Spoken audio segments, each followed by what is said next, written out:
At 65, she didn't ask for money.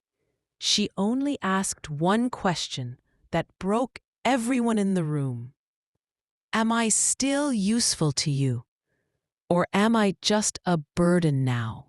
Margaret had just turned 65. Her hands were wrinkled now. The same hands that once packed school lunches, wiped tears after bad dreams, and worked double shifts without complaint. She lived in a quiet suburb outside Melbourne, in a small house filled with memories. But lately, very little conversation. Her 2 sons were grown, successful, busy. They called sometimes, visited rarely. Margaret never complained. She told herself this was the reward of good parenting. Children strong enough to live without her. Still, every evening she cooked dinner for 1, setting the table for 2 out of habit, then quietly removing the extra plate. One winter morning, her doctor gave her news she didn't fully understand, but deeply felt. You should have someone with you, he said gently. ... That night, Margaret gathered courage and called her eldest son, Daniel. She didn't mention the doctor. She didn't talk about fear. She simply said, "Could I stay with you for a few days?" There was a pause. "Mom, things are complicated right now," he replied. "Work, kids, space, you understand." She did. She always did. So she tried her younger son, Liam. His voice was kind but rushed. "Maybe later, Mum. This month is just hectic." Margaret smiled at the phone, even though no one could see her. "Of course, darling. Take care." The line went silent.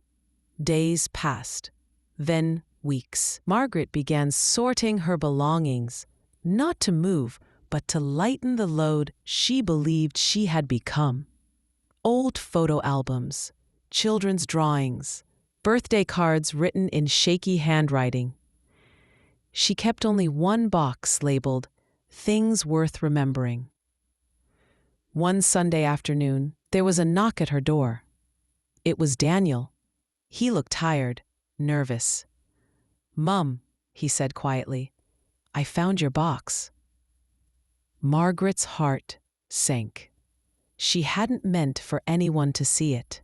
Inside were letters she'd written to her sons over the years but never sent. Letters about pride, about love, about how she missed them but didn't want to interrupt their lives. Daniel's eyes filled with tears. "I didn't know," he whispered.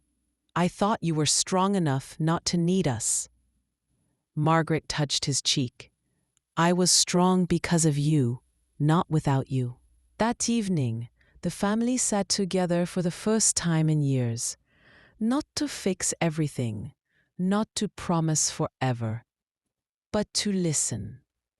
Weeks later, Margaret moved into a small granny flat behind Daniel's home.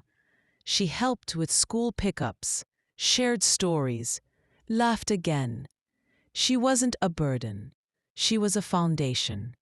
And the sons finally understood the moral truth they had forgotten. The people who raised us don't need to be remembered later. They need to be valued now. Parents don't ask for much, just presence, respect, and time.